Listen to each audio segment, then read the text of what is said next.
Well, welcome back, everybody, those of you that were with us earlier, and if you weren't, welcome to you. And we're doing one of these career builder sessions. And we started these last year after the annual meeting when Dr. Angela McBride spoke with us about orchestrating your career.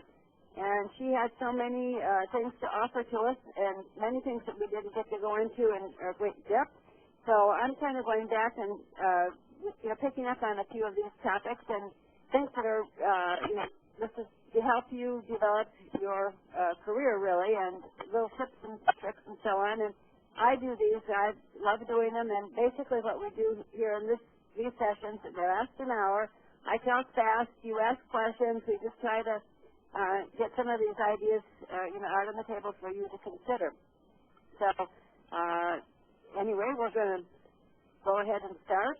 This topic is presenting yourself professionally.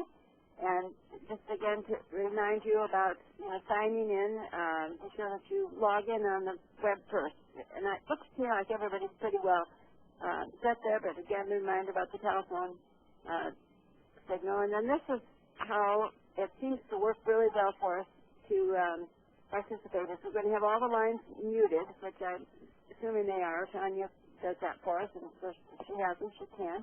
And then I'm usually pretty good at seeing that hands raised, and I think everybody knows how to do that. The little icon down in the lower left of the participant box is a little raised hand that looks like that picture.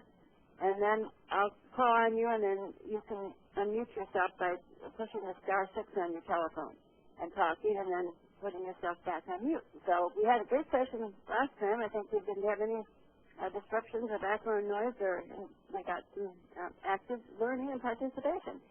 So we'll hope for that for this hour, too. So, again, this is the topic, and we're kind of following up from some of the activities that we did at the annual meeting even. So here's kind of the overview of what I thought we could talk about. Why even bother about presenting yourself, and then we'll talk about 4 ways to do it: the posters, the podiums, the presentations, the portfolios, and positive networking. And it is my hope and intent and goal that before you leave the CLC, whenever it is that you're finishing up with us, and for some of you that's going to be the end of this academic year, I would love if you could do a poster, a podium presentation, a portfolio, and positive networking. And I know everybody's doing a portfolio, so you check off on that. We're creating opportunities for everybody to do a poster. And those of you that did it at the annual meeting, you're off my list. But if you did not do it, you are on my list. So I will soon be soliciting people who want to do a poster for our next face-to-face session. And then we have another one. That one's in February. We have another one in March, I believe it is. So there's 2 more chances for you to do that. And I'm happy for you to see if we can get some podium presentations going, too. Last year we had some of the doctoral students do some presentations for us, and I'm happy to facilitate that if you'd like, but I think some of you probably present in other venues, too. And then the positive networking, which we have many opportunities to do. So that's the agenda for the day, and I'll talk a little bit, and then we'll stop and ask for comments or questions, and you guys can probably have some good examples here, so we can bring those in, too. So we'll talk about, why do it, and, basically, I was trying to figure out some good words to put on this slide, but this is how you are known in the field, and you want to become known in the field because this is how you're going to learn about opportunities, how you're going to be called and invited to do things. When your name comes across somebody's desk, that they're going to remember you from seeing you someplace. And you want to be sure that you, at all times, are presenting yourself in, a way that gets you a positive notice. So, it's part of being a professional, it's part of being a career, and it's definitely a part of being a Barbara Wood Johnson Foundation faculty preparation scholar. So we want to be sure that you are maximizing yourself and the opportunities you have here in this program. So, just to make this a little more scholarly and let you know that there are people who study this and have come up with stages of career development. Those of you that heard Dr. McBride speak last annual meeting knows that she has a model for career development. And actually, all of you who were in the program last year got her book on leadership, which is fabulous. And I went back and kind of looked through that when I was getting some information together for this session. And I would say to those of you that are new this year, see if you can borrow a copy of that from somebody in your program who might lend you a copy of her book, because it is really, full of all kinds of tips, and it's really interesting reading. So I'll recommend that to you. But here's another framework for career development, and basically there's these 5 steps. And the first one is, just look at the environment and see what's going on in the world and where you're going. Do some self-assessment. Where are you in relation to that? And then the next 3 things we're going to talk about a little bit more specifically: that creating the vision, what you're all about, what you want to be when you grow up. And we're going to take a little minute, and everybody's going to write their elevator speech, a couple of 90-word statement here. And then, you want to be thinking about a career plan. And the last step of this model, which I really find intriguing, is marketing yourself. And that's basically what we're talking about today, is how to present yourself. And when you see marketing, we really don't think of that as something that we do, and most of us are kind of humble and modest in the first place, so nothing that not all of us do easily, but it's something, it's a skill that can be developed, and that's kind of what we're talking about today. So there's that framework, and I have some references at the end of this session, so if anything intrigues you, you can go read it, a little more about it. So let's start here, with this step 3. We'll jump right into it, because I'm thinking that you've already done some thinking, because you've already decided on, your course of study and your major and your focus, and some of you are still, trying to zero in a little bit further for your dissertation and some of that work, but in general, you have an idea where you're going. So I want you to write down your mission or your elevator statement. Let me flip to the next slide so you know what this elevator speech is. And the way it got this name is, if you were in an elevator with somebody and you had to, give them a key message about yourself, you really just don't have too much time to get it all out. So it has to be short, it has to be focused, and it has to be on the top of your mind. Now, I remember being at a conference with one of the scholars. We were riding up an escalator, and we were talking, and as this person was,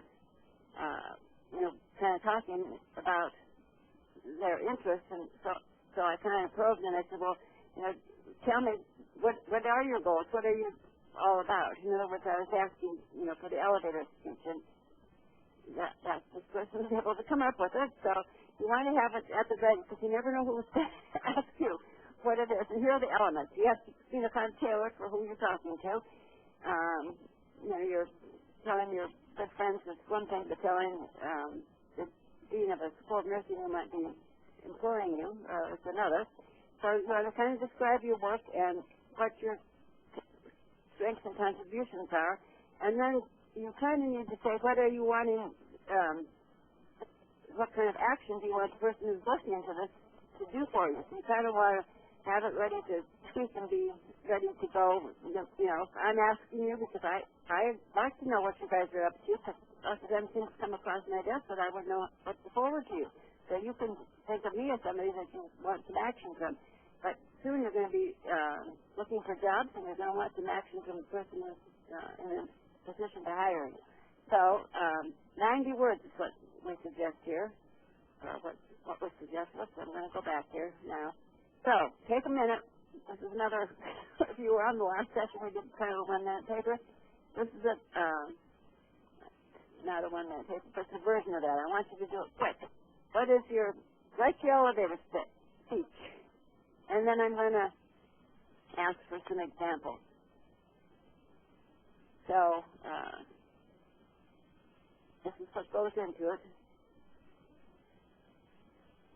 Something you're going to say to somebody in a position that getting real used to you. What is this you're all about?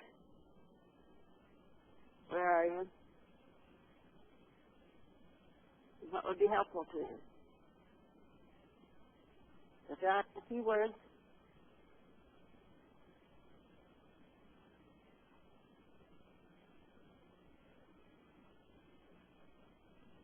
Then I'll say, raise your hand when you're ready to share with us.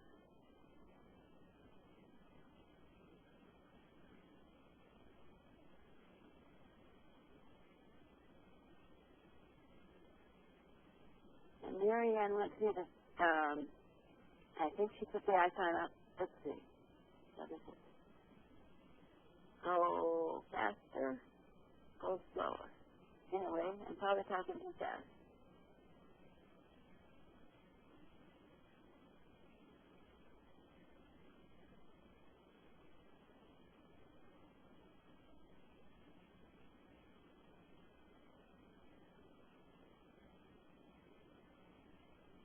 Okay, so you should have a couple of those elevators since we've already gotten to the fifth floor.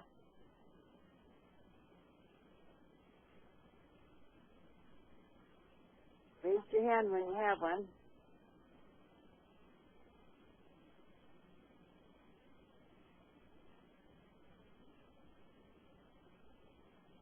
And hopefully this is... Diane? Yeah.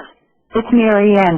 I just wanted to tell you that that was a gremlin. I wasn't telling you to go fifth to a floor. So I'm going to mute myself again. Oh, no, that's fine. Not to worry. I just Okay. thought there when I was scanning for hand raises, and I thought if it was a message. But Yeah. go No, I ahead. had to look again and say, oh, God, is that what that is? Okay. Well, I'm going to mute. I looked it up, too. Okay. So thank you. You're welcome. Okay. Well, Maria. Let's hear from Maria, and then I'd like one or two more of you. Okay, Maria, go first, and then we'll see somebody else. So let's hear your elevator speech, Maria. Can you hear me now? Yes. Oh, good, good. No, I usually, I know I probably was one of those people that have gone up and down an escalator or elevator with someone and tried to get in my interest or, wanted to get across to them. But I would say mostly that, I've had years of experience in nursing education and that now I'm looking to do PhD research and then my area of research, which, do you want me to go through all that too? Yeah, say it. Okay. I'm currently studying the healthcare economics and looking at improving access to care. And my current interest now is looking at trust issues, perceptions of trust. I'm looking particularly at disadvantaged pregnant women who are during the prenatal period. And I was saying in my elevator speech, I guess it really depends on who you're speaking to. Mm-hmm. So if it's coming from a person of business or economics, you can go more into details on that. If it's someone from the nursing perspective, like a maternal health nurse, Right. you would talk more on that issue. So I was kind of describing some of those things. Sure. Yeah, and if you're talking to me, you would just say if you run across anything along these lines and you think there would be a help to me, send it on. Something Right, simple right. like that. Yeah, that's So exactly what kind of depends on your audience, who you're trying to speak to. I've had the opportunity to speak to some health policy leaders, and so if I'm going to talk to them, it would be implications for health policy. I'd go on that maybe more. Perfect. And the minute that you say something like, if you see anything like this, if you hear about a job that's like this, or if you're looking for somebody who's doing policy work, or I'm looking for an internship on policy work, let me know, then they're bonded to you. Exactly. It's funny, I just had that kind of opportunity because when we were at the Robert Wood Johnson, the boardroom, they had the boardroom, the leaders in the boardroom seminar that morning, the workshop, and then I had met one of our assembly women, and then recently she called me because we had a sort of an elevator speech, what my interests were, and I talked about a maternal health clinic, a public clinic, and she was talking about funding for it, so she called me on it. So it's that kind of thing where I guess I left an impression enough so that she could, give me that phone call. Yeah, and that's exactly, this is the perfect example. Thank you for sharing it, because that's exactly what you want and why you're doing it. But if you don't have this right at your fingertips and have practiced it a little bit and Right. know on the fly to adapt it, then you're really stuck and you've lost a fabulous moment. And I've also had that opportunity too where I walked away and said that didn't go so well. Shucks, I should have said something else. So I've had that opportunity too where it's not turned out the way you wanted. Like you only had that certain period of time and I should have said this, I should have said that, but you learn. But yes, that's exactly. You can go back and reflect and, practice. And, for me, I sometimes write it down so that I can get the exact words that I want, because on the fly sometimes I'm not using the strong words. Right, right. Very good. Okay, thanks. And Thank you. Yeah, you're welcome. And Ola, I think your hand's up. *6 to unmute. Can you share an elevator speech?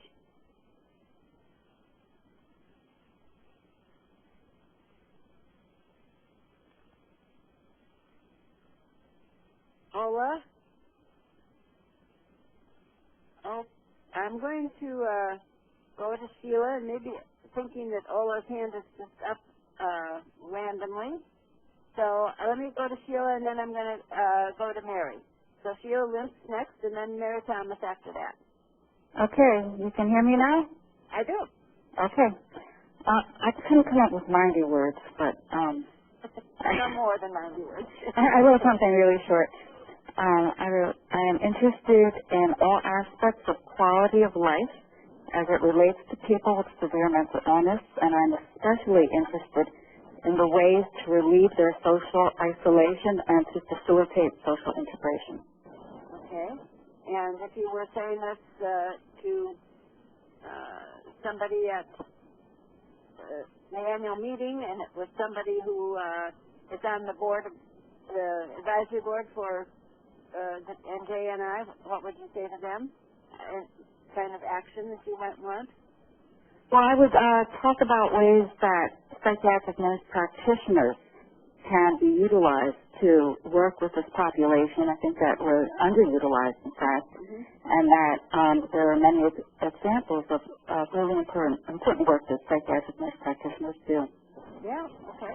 And soon you're going to be looking for employment, perhaps, and you might start planting some seeds, or maybe you'll be looking for subjects for your dissertation. I mean, that's another action that networking where you're in the dissertation stage is helpful for. So well, I am, and that's what I'm.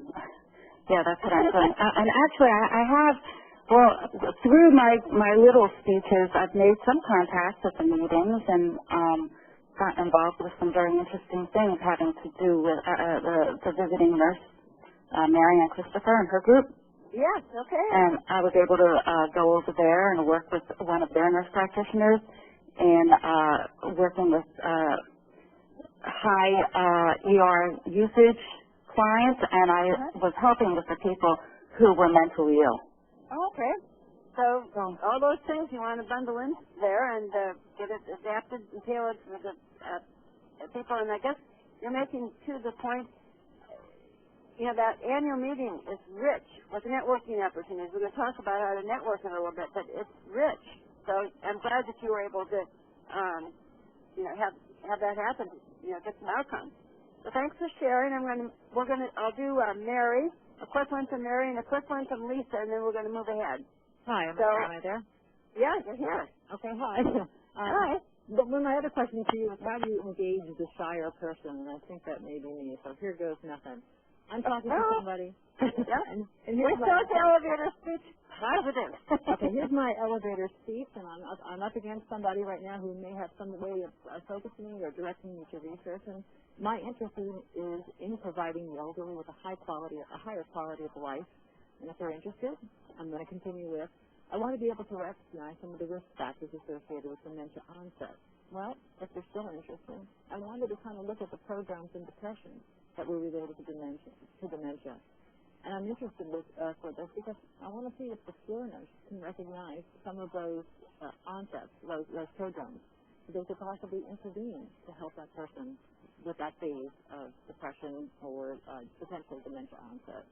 So, yeah, perfect. And you could then also mention your experience, if you've worked in this area or whatever, and then if you have, if you're saying this to somebody who might be able to find, a position or a setting where you could do some, find some subjects? Well, I have phenomenally found one of the institutes, one of the nursing homes that actually is a teaching institute. And what they do is they basically just do their research studies out of it. It is funded by a very, very large pharmaceutical company. And it's just a beautiful facility for that type of exchange to go on. So I'm kind of excited about that, too. Yeah, great. Good. Well, thank you for sharing. And, yes, it was a good speech. Okay, and Lisa, and then we'll move ahead. Mr. Heelan. There's to unmute, yeah? Okay.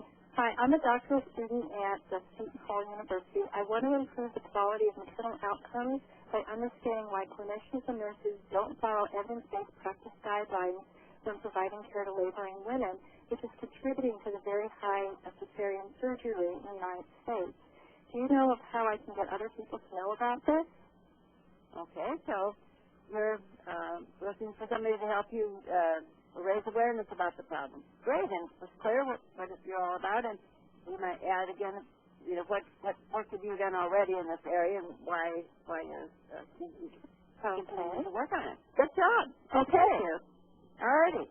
So I think we got the gist of how to do this, and everybody should have one at the ready. And if I talk to any of you and say, "How's it going?" I am mean. What is your elevator? Hello? What's going on? What do you need? Who do you need it from? Okay, I'm going ahead. So now you know what you need and where you're going. Make your career plan. Some people like to write it out. You know, you guys can decide on how detailed you want to go. Is somebody on? Everybody be sure that you're muted. Hello? Yeah? It is Ola. How are you? I didn't know how to unmute myself. Okay. Yeah, I was going to say, I'm hoping that I will meet one of my senators in the elevator. Yes? One of them had actually recently a congratulations card based on the article in the paper. Yes? About Wisconsin College. So I'm going to say, thank you so much for your card. I'm interested in preventing sexually transmitted diseases in our young females. And in trying to do that, I'm interested in looking at why they participate in risky behaviors. I was hoping that you could give me an introductory letter to the STD clinic downtown. I really appreciate that. Great. Well, it's just as clear as it can be. And thank you for that. And it kind of reminded me, you all can preface your elevator speech by saying I'm a Robert Wood Johnson Foundation scholar in the Faculty Preparation Program at the New Jersey Nursing Initiative, so that people, that will get their attention right away, and they will be wanting to pay good attention. Okay, so to get back on mute, everybody be sure that your star 6 we're muted up again. Okay, so make your plan. Just, you know, you can make it as detailed or as you not want. And one thing now that you're really pressed for time because you're in school and doing a lot of stuff, working too probably, if you have that strategic plan in mind, you know whether you should say yes or no to anything that's being asked of you, because it all should tie together for that strategic plan. And this is just a thought from me.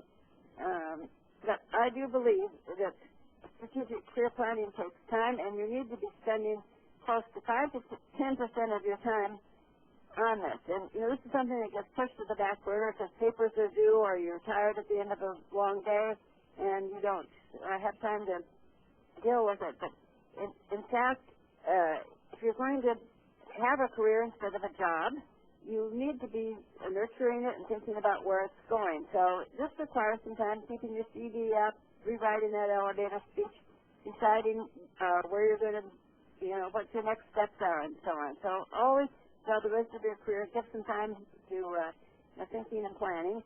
And then also, I find that people are surprised when some of the things that are related to career management take some money.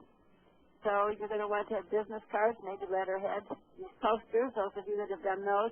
If you're not funded some way to do it, you may have to take that out of your pocket because those posters are great marketing for you and for your agency.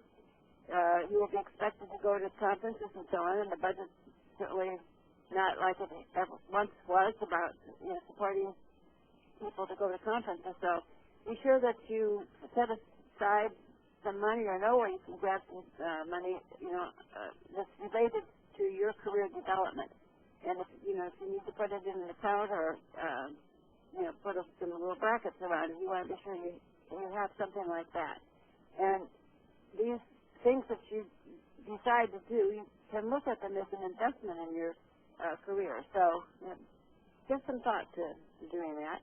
Okay, and then I'm moving on here to the step 5 of this career development plan that two people came up with there. And these are the 4 things that are kind of the highlights here for the rest of the session. And again, I think most of you know about these, and I'm just kind of reminding you that you do. Okay, so posters is certainly one way to be marketing yourself, and I think lots of times you think that you're out there presenting your material, but you're also presenting yourself. And I'm not going to talk so much about how to develop a poster. You all can go out and read, and you've certainly seen a lot of examples because you had 6 or 7 really good ones there at the annual meeting. To be attractive and so on. And but I'm kind of giving you some of my ideas. I ended up going to 4 meetings in the last month where they were posters. So I was trying to get the best of what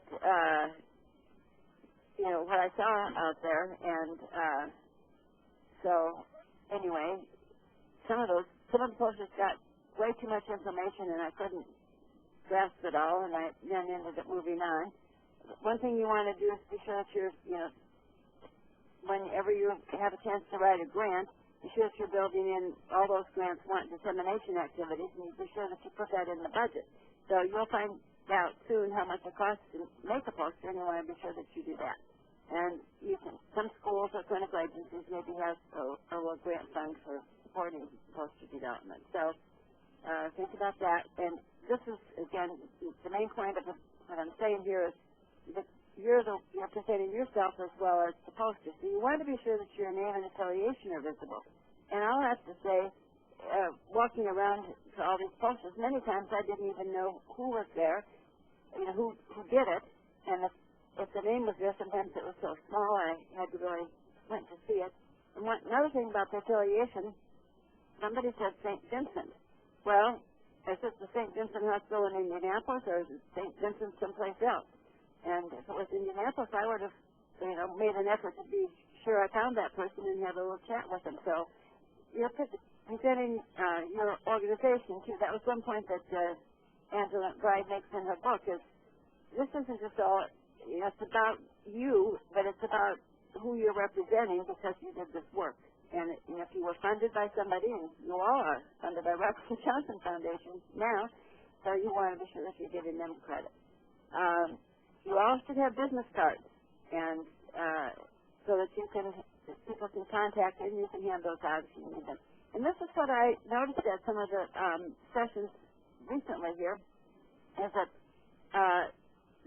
they had made a 8x11 replica of the poster. And if you're doing your posters, electronically, you can size them down to a 1-sheet paper. And then they had them available there with the poster. If it was just a poster that was tacked up, they'd put a little folder there and tack that up, and then had these hard copies as a way to take home. So you want to be sure that people have something that you can give them and that they will remember you and can contact you again. And I know I went at NLN, there was some information that I wanted on a poster, and I didn't have time to get it one day, and I went back the next day and the poster was down. I went into the abstract trying to find that person, and I got the name, but no affiliation, no email, no way to contact her, and it was only because I could, I think I Googled her and finally got a hold of her. But she had business cards, and she took the poster down early. She could have put up a little sign and said, sorry, you missed my poster, contact me here for more information. That would have been helpful. So be sure that you're leaving enough contact information that people can get a hold of you. That's what you're trying to do here when you do these posters, not only disseminate, but to build your network. Okay, and then be sure you're at the poster. And most of these sessions have required times when the presenter is supposed to be there.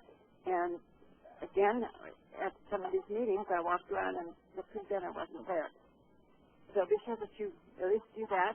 Have your elevator speech. So whenever somebody comes by, they're interested in the work, but you're there because you want to network, going to do the next step of your research or your next project. You want them to use your project. So be sure that you're ready to say something to them that's meaningful about you, your work, and what you need next. And be sure that you're kind of building out a nice network here with the people that you're speaking with. You're not just talking only about the content of your poster. So I think you guys are good about posters. I'll say it one more time. I'm going to be looking for volunteers soon, so get ready. Okay. And then podium presentations. And again, this is another way of marketing. So we don't like that word, but it's the word in the model, so I will use it. The podium sessions are another time for selling yourself and making people know about you and your work and where you're going with the next steps. And here's, again, from listening to a lot of these sessions in the last month, be sure that you rehearse it so that you can stay in the time limit, because there's always and much more to say than there is time to do it. I know that from doing these webinars. And the other thing is that most of these sessions at larger meetings have a room monitor, and that person is supposed to be able to help, get set up and introduce you and so on. But if they don't, then you want to be sure that you start out with saying all the nice things that you want said about you. The introduction is key. Write that out. Be sure that whoever's going to introduce you says the things that you want known about you, and not leave it to chance. And if I'm a monitor, I always ask the presenter, what would you like me to say about you? And maybe I have the information or a little script, but I want to be sure that I'm saying not nice things, but key things. One of the sessions I went to was presented by a star informatics researcher who knows how to use AV support, but something went clunk on her in the midst of her presentation. Fortunately, everybody, the new monitor, knew how to call for the AV support, and she was back up and running in 2 or 3 minutes. But if you're there without AV support, you want to be sure you know how to get it. Be sure that you let people know what it is that your elevator speech is, what you want them to know about you, what you need, and what your experience is. And even again with doing podium presentation, you have some kind of a hard copy or handout so that people can take it home and file it where they can remember you. Have a business card if people want to contact you, and be sure that you're engaging with your audience and trying to build some relationships here with you. It's just not a matter of going and doing the session and running out of the room. And I learned from my director of continuing education that we should wear our name tags on our right shoulder, because when people shake hands with us, they are looking kind of in that direction. So be sure that you put your name up on your right shoulder, your name tag, and it's when you're meeting people. It's just a little random tip there for you. Okay, so portfolios, of course, is another way to do, to present yourself, and you all are doing this. And I'll have to say, those of you that I've seen them now in the second year from some of you, they're fabulous. And the ones that graduated last year, they left their programs with some really nice portfolios. I'm going to just flash these up because those of you for whom this is new, I put in the project space with some information for you there that you can actually, I think there's a archive of the session we did on this last year. But, again, it's the summary, it's your philosophy, your elevator speech. Again, it's not just about doing it and handing it in for this program, but it's a way of marketing yourself showcasing yourself. And I think more and more when you're seeking a faculty position, it's either required, expected, or appreciated. So doing this is not for naught. And be sure that you have an up-to-date CV, all of that. And be sure to include your awards and recognition. Sometimes I was looking through your guys' portfolios, and some of you did not mention that you are Robert Wood Johnson Foundation Faculty Preparation Scholar. And that's huge, huge, huge, huge. Okay, and here's some examples. Teaching to include, you guys will understand all of this. And service, be sure you have that, and headings. We've talked about that before, and then, talk about your research. And for those of you that are doctoral students, I would love to see that you have had something researched and something published. And that's kind of how to jumpstart your career in an academic life. And you can think about some of your things that you published, even e-learning modules and so on could fall under there. And I know I've encouraged you to start now, keep it up to date. Some of you are writing them as Word documents, but we also now have those electronic services that keep up the portfolio. So they're kind of nice too. And make that, follow the format for your institution. And when you have a faculty job, you'll have to fill it out every year. Make your CV like the one that the institution wants. Okay, so it's not enough just to have a portfolio, but you need to have your a biography at the ready. And Angela McBride, talked about that. And you all had that. Some of you, those of you who did questions, had that experience. You decided kind of, within a week of having it due, that we wanted to put out the bios of all the people who were doing the posters. So we need a real bio sketch from you, and those of you that had it ready, you just flipped it over to us. But you had to come up from scratch. You had to spend some time doing it. So take a minute. Again, it's kind of a little riff on your elevator speech. Have it all ready to go. And if you are doing any, this is probably more for the faculty in the CLC, but if you're doing any work on grants, you have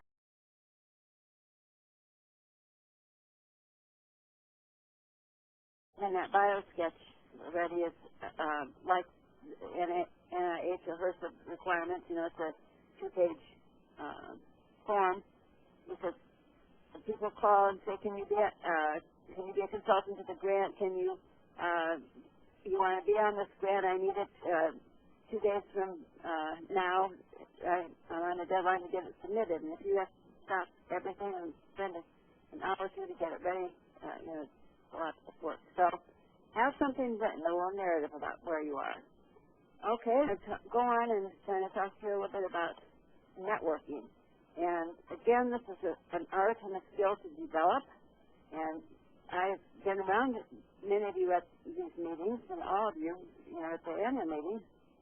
And some of you are artful, masterful. I'm taking lessons from you guys. So it's really, really important that you know how to do some of the things that, to get yourself known and network. Meet people that are going to be helpful to you. And here's, again, this is a process. The purpose of it is that you will meet other people with interests similar to yours. And that's why the posters and the podium presentations are so useful. And Tracy was saying she went to the APHA, Public Health Association national meeting, and her posters were for people who were interested in bullying, and she thought I met some people who had some really good ideas that she maybe follow up with, and they learned about her. So it's a way of getting your network going. And in this networking relationship, there's kind of an expectation of a mutual benefit. So you need to be, that's why in your elevator speech, what is your experience, what can you contribute, and then what do you need? And people are interested in you if you are doing interesting things that interest them. So be sure that you can say that in a dialogue. And in trying to develop a professional identity, you want to be known as the person who knows the most about chronic pain and interventions for chronic pain. So if that's your identity, and that's your vision for yourself. You want to be saying that to everybody that will listen. Okay. And really the whole end result of networking is to be able to locate whatever you need in 3 calls or less. And I'll just say, that's just been so true. Whenever I need something or whatever, over the years I've built up a pretty good network of colleagues that know stuff that can put me in touch with people. Okay. So where do you do this? Every day. You're networking at school. You're meeting new faculty. Actually, sometimes random things. I've sat next to people on an airplane and, had my elevator speech and found some connections and somebody, that could lead me to something. So be open. We're going to talk in a minute here about social networking online, and that's probably where lots more of your networking is going to be taking place now and in the future. So we're going to do that. And then email is also, each time you send out an email, it's kind of a marketing message. So that address line, you put down underneath your name, have that be very informative. And then I also have kind of a rule sense that it's a good idea to have one email that's going to be with you for a long time, because I think once you leave this program and we want to get a hold of you, the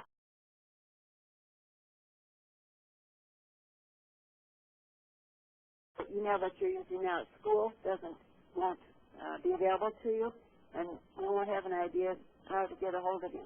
So, and also I'm just kind of fussy about liking an email that says something that reminds, is close to the name of the person, I'll say, not something too silly. That's me. Okay, how do you do this? Well, you need to be out there, sign up for committees that are going to have interesting people on it, that are in the area that you're wanting to become known or get information, going to meetings, and then, doing more than just sitting in the session and going to the pool. You want to be out meeting people, and you certainly want to be creating your network by having people know what it is that you're all about. And certainly the posters and presentations are good, but I put it in big letters here, highlighted letters, publications, because people often know you more through your publications. You can reach many, many more people and disseminate your work farther and faster through, writing for publication in journals and books and wherever you can, wherever it's appropriate to disseminate. So make sure you're doing that as well. And then we're going to talk a little bit about social networking here. And I'll make the caveat about Facebook. I know many of you are on that, and do know that employers and others that are interested in knowing about you may find you through Facebook, but what they find there, you would want it to be also professional. So be careful, particularly when you're in a job hunting mode, that your Facebook isn't too silly. But then there is another social networking tool called LinkedIn, and we're going to talk a little bit more about that in a minute. But this is really targeted for professional networking, and you don't talk about what you're doing and thinking on a day-to-day basis, but you're putting out professional information and looking particularly for jobs. So again, when you're doing social networking in the same way that you're doing face-to-face networking, you want to be sure that you have a purpose and that you're following those guidelines for the elevator speech. And let's talk a little bit about LinkedIn here. Just to be sure that everybody's still with me here, let's have you raise your hand. If you have used the second question, how many of you have a LinkedIn account? So raise your hand. Okay, looks like we have 8 or 10 people. And we're hoping that all of you will here at the end of the session. I know a couple of you have, because I've been asked to be on your network. Okay, good job. And you can put your hands down now, and I'm going to try to stop and take some time for questions here. But you can think of LinkedIn as kind of an online version of your portfolio. In other words, your job history, a little bit about, what you're doing, and, this place there.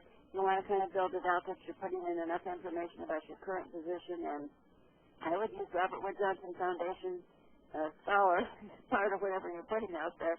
That is an eye catcher, and you have the opportunity to do it. And we're going to be, you can put the picture out there, and get us a way of connecting with lots of colleagues and the faculty. But we are going to be using it here in the New Jersey Nursing Initiative Faculty Preparation Program as a way to have you have access to information about jobs. I'm probably skipping ahead here. I'll pause here and then I'll go back. So we want to use this LinkedIn site for you to have an opportunity to post information about jobs that you are aware of, and then also for you to go out and search for jobs. And if you kind of poke around a little bit further into the LinkedIn, you will see that there's a way for you to do some job searching. And the richer and the deeper the network, the more access you will have to be able to do that. And then also, as a way for sharing. Then, Jim, I'm going to call on you, just a second here, let me back up, to talk a little bit about, creating the account. And then we're going to create, Jim Quackenbush is going to create a closed account for those of us that are members of the New Jersey Nursing Initiative. So that way, there's a little bit of put out there is a little bit more private and just available to the people who are the members. Jim and all the team, your CLC team, we have gone out and put our LinkedIn information out there, so you can link in with us. And just by virtue of doing that, you're going to have a pretty substantial network of people there. So that's kind of one of the big takeaway messages here from this session is that we would like for you to be using LinkedIn, and this is where New Jersey Nursing Initiative, when there's information to put out about positions or other important information, this is where it's going to be posted. So, Jim, can you easily come on and chat here and give us any other information that would be helpful for us to know at this time? Yeah, Diane, can you hear me? Yes, I can. Oh, hi. Hi, everyone. What we want to do is encourage everyone to go out there and create a LinkedIn account, and what we did is we created a closed group on LinkedIn, which we're hoping will be enable everyone and be a way to facilitate everyone staying in touch and communicating going forward, because what we want to do is create a sustainable network where people can continue to link to each other and above and beyond as people graduate and move into their careers. The great thing about using LinkedIn is that once you're out there and you establish these professional connections, not only to each other, but with your faculty and your mentors, those people are linked into other people who by which you will probably see where faculty jobs or other jobs may become available. So you should be able to, or you will be able to, leverage those connections and be able to hopefully have an inside track or be able to, number one, see those opportunities, and number two, leverage the contacts you have to try and connect with people who can put you in touch and put your resume or speak on your behalf for those opportunities. So we're hopefully going to encourage people to use LinkedIn. Of course, it's not a requirement, but we strongly encourage you to go out there. I saw a lot of hands up, and that's a good sign. But we want you to go out there and create an account. And what I'm going to do is I will go out there and look to see if you guys are out there. And then once I do see you out there, I will send you a LinkedIn request. Hopefully you'll accept that request. And then what we'll do is we'll start building out the NJNI private group on LinkedIn, and then we can create a forum out there by which people can communicate. Okay, thank you. Jim, does anybody have questions for Jim? Okay, then Claire, your hand is raised.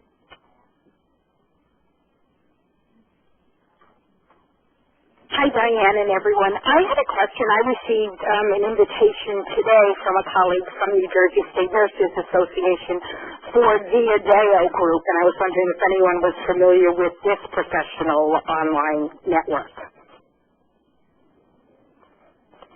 Well, I'll say I'm not, but maybe those of you in New Jersey, spell that for us, Claire. It's VIADEO. You know what that stands for, or what? Not a clue. Okay. Well, if somebody knows, raise your hand or type up. But one thing, I'm usually a little on the cautious side because you don't really know what's what. But I do have a sense that some organizations are creating their own networking. And Sigma Theta Tau was just at their meeting where I ran into Laura Zuretsky, and they have what they call the circle, and so I've got the site up there for you, and if you're a member of Sigma, and anything there that would be useful networking. So I guess, Claire, I don't think we've got anybody who's raised their hands here about knowing who that is. Maybe Google them, I guess what I was saying. Right, yeah, I mean, it says it's a network of 40 million professionals, so I think it's probably legit, but I haven't, you know, then comes the question of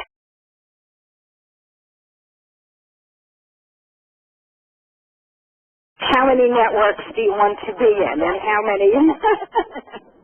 That's absolutely true. But I think there's various times in one's life where this is more important, and I would think for the people who are wanting to, who are looking for jobs or wanting to change jobs, that's one thing. Those who are wanting to network around their research or projects, those would be some key things. And if you're getting some good inside information from it, I'd say it's probably a very helpful thing. So, absolutely. Thank you. Yes. Okay. Well, thanks for bringing that up. Okay. So, I think. So there's the LinkedIn. Again, I'll encourage you to do that. But let me stop. I've been battling pretty fast and furious here. What kind of comments or questions do you have here on anything?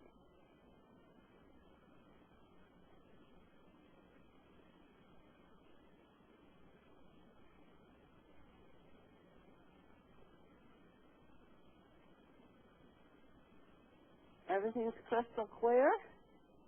I know I was talking fast and furious. Trying to be within my time frame here. Well, while you're thinking, let me do my summary here.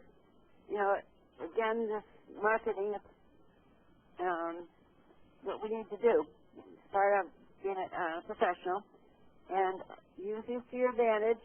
And again, even if you're 5 to 10% of your time is just thinking time while you're traveling back and forth or doing other random things, it's really useful to take stock and see where you're going. So those are the key points. This is what the follow-up activities are over the holidays, because this is what I'm going to be doing when I have this little break here. I'm going to update my CV. Make sure your portfolio is moving along. If you don't have a bio and a bio sketch, get those at the ready. I'll have to say, I'm glad to have mine because people, somehow they want it the minute they need it. So have that ready. You can tweak it, at least have a start of it. Be sure that you join the LinkedIn, and then Jim's going to get you into the NJNI LinkedIn. Get your elevator speech, write it out, and practice it whenever you have a chance. When you see me next, I'm going to ask. Get your network built and build it out even further. And some of you should have a poster ready. And all of you, I'm letting the new doctoral students off the hook this year, but for sure we want to have all the master students who have graduated. We want to give you a chance to have a poster to add. This is a line on your CV. So I thank you. You know where I am. You can find me. List the references if you love reading about this stuff. And next time we're up, we're going to be on December 9th on talking about how to help the students learn English as an additional language. And we're going to talk about the tips for finding that ideal academic appointment. And certainly some of the tips have to do with networking, and they will, again, will have to do with LinkedIn. So, and then February 10th, we're face-to-face somewhere to be announced, but we'll let you know as soon as we know. And posters. We'll have a call for posters. And the topic there is evaluation, and we're going to do a few other little things, too, so keep in touch with me if you have ideas. And Claire, I'm going to follow up with an email in a minute. What other questions, comments, feedback? Anything to the good of the order here? Mary Ann's doodling around again, I see. Is that a happy face there or what? Diane, I'm trying to find my hand here to put it up. I unmuted myself too fast. Okay, go ahead. Okay, it's Mary Ann McDermott. Yeah. I really just wanted to reinforce what you said about the scholars saying up front that they are the Robert Wood Johnson Scholars, and that it's a competitive scholarship. It's not just a gift; they earn it, and because sometimes I think, especially the newer ones, might be reticent to do that, and it's for sure. If people have a problem with the fact that they have something that someone else doesn't, well then don't make that your problem. That's just another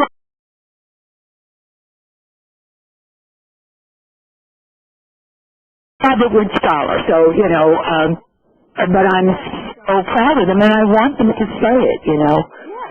Yeah. Exactly. When I was reading Angela McBride's book again, she talks about how important it is to the agency who has nominated you or given you the award. They need the publicity, so try not to think of it for yourself. And also, I was so proud of one of the scholars at the NLN meeting when she got up to ask a question. She said, "I'm a Robert Wood Johnson Foundation faculty scholar," and then went on and gave her name and asked the question. And that whole room now knows about Robert Wood Johnson Foundation faculty scholars. And they pay more attention than if they just say, and there's nothing wrong with being a doctoral student, not just, because that's what I was. And that's but if they're all doctorally prepared in the room, you're not overly impressed with that. But they're all not scholars. And that makes you different.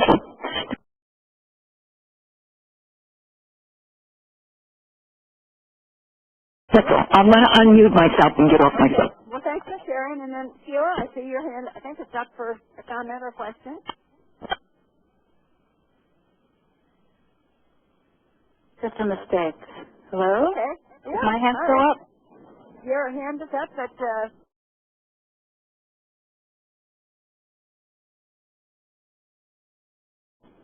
Well, that's a mistake, and I'll take it down. But while I'm on, thank you for all of this. This has been really interesting. okay. Well, hope it helps. Some of, whatever a little bit might stick will be all to the good. Okay,